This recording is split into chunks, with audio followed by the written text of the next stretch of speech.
Hello विवेकियंस, कैसे हैं आप सब। आशा करती हूँ आप सभी स्वस्थ व सुरक्षित होंगे। आज की हिंदी कक्षा में आप सभी का स्वागत है। मैं हूँ कक्षा तीसरी की अध्यापिका आपकी रुचि मैम। आप सब ने पिछली कक्षा में तोते का जन्मदिन पाठ पढ़ा व समझा, जिसमें आपने पढ़ा कि किस तरह सभी जानवरों ने मिलकर तोते के जन्मदिन पर खूब मजे किए और दावत का आनंद लिया। मुझे पूरा विश्वास है कि दिए गए निर्देशों यानी कि इंस्ट्रक्शंस के अनुसार आपने अपना गृह कार्य भी पूरा किया होगा। आपको पाठ का बार बार पठन करना है। पठन का मतलब पता है ना, रीडिंग। तो आप करेंगे ना अपनी रीडिंग स्किल्स इंप्रूव। जब आप किसी भी चीज़ का निरंतर अभ्यास करते हैं तो आप उस चीज़ में निपुण हो जाते हैं, यानी कि परफेक्ट हो जाते हैं। तो बच्चों, आपको पाठ का बार बार पठन करना है, अभ्यास करना है, ताकि आप निपुण हो सकें। तो आज हम पढ़ेंगे पर्यायवाची शब्द। तो प्यारे बच्चों, हमारी आज की कक्षा का उद्देश्य है पर्यायवाची शब्दों को पढ़ना व समझना। प्यारे बच्चों, क्या आप बता सकते हैं पर्यायवाची शब्द क्या होते हैं? तो आइए कुछ उदाहरण की मदद से समझते हैं। अध्यापक कक्षा में पढ़ा रहे हैं। गुरुजी को प्रणाम करो। शिक्षकों का सदैव सम्मान करो। इन वाक्यों में अध्यापक, गुरुजी, शिक्षक अलग अलग होते हुए भी समान अर्थ को प्रकट कर रहे हैं। समान अर्थ को प्रकट करने वाले शब्दों को समानार्थी या पर्यायवाची शब्द कहते हैं। तो अब आपको समझ आ गया होगा कि पर्यायवाची शब्द किसे कहते हैं। तो चलिए मैं आपसे कुछ प्रश्न पूछती हूँ। मैं तो इसको कहती सूरज, तुम क्या कहते इसे बताओ। बोलो बच्चों, सूरज को हम और क्या कह सकते हैं? बिल्कुल सही, सूर्य और रवि। आपको समझ आ गया है। अच्छा, अब अगला प्रश्न पूछती हूँ।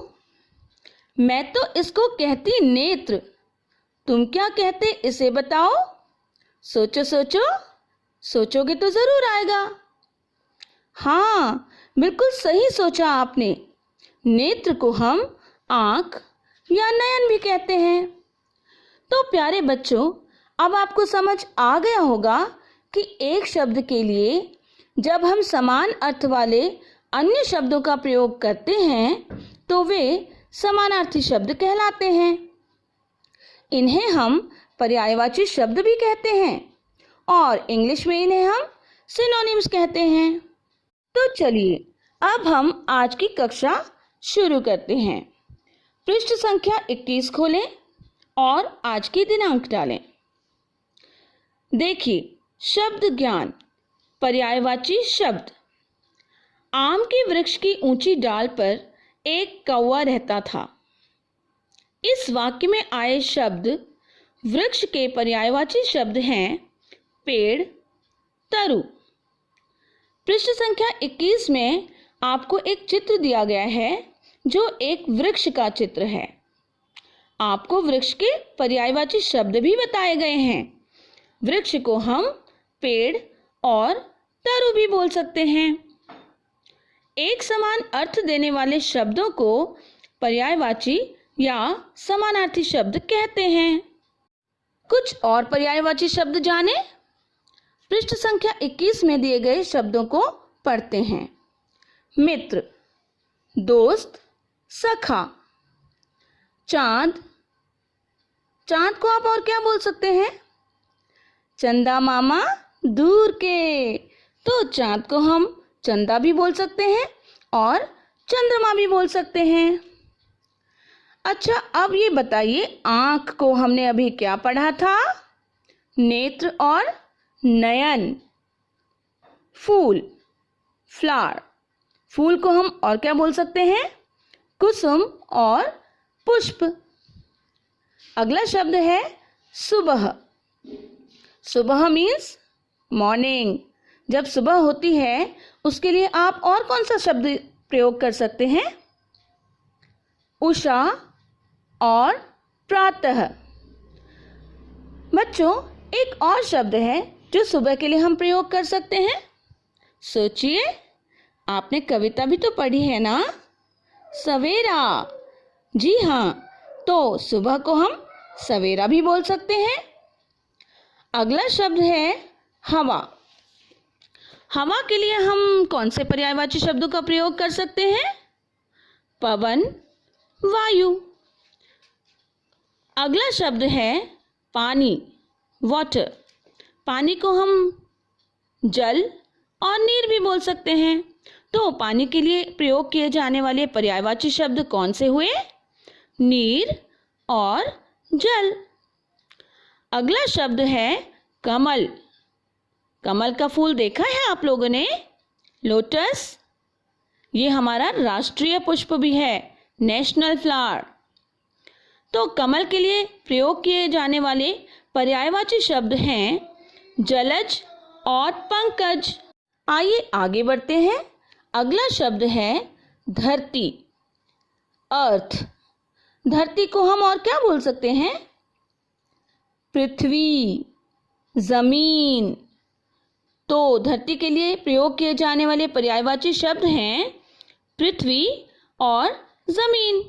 इन सभी शब्दों से अर्थ तो एक समान ही निकल रहा है, पर शब्द अलग अलग हैं। अगला शब्द है कपड़ा। कपड़ा के लिए प्रयोग किए जाने वाले पर्यायवाची शब्द हैं वस्त्र और पट। आगे बढ़ते हैं। अगला शब्द है झंडा। देखा है झंडा आपने?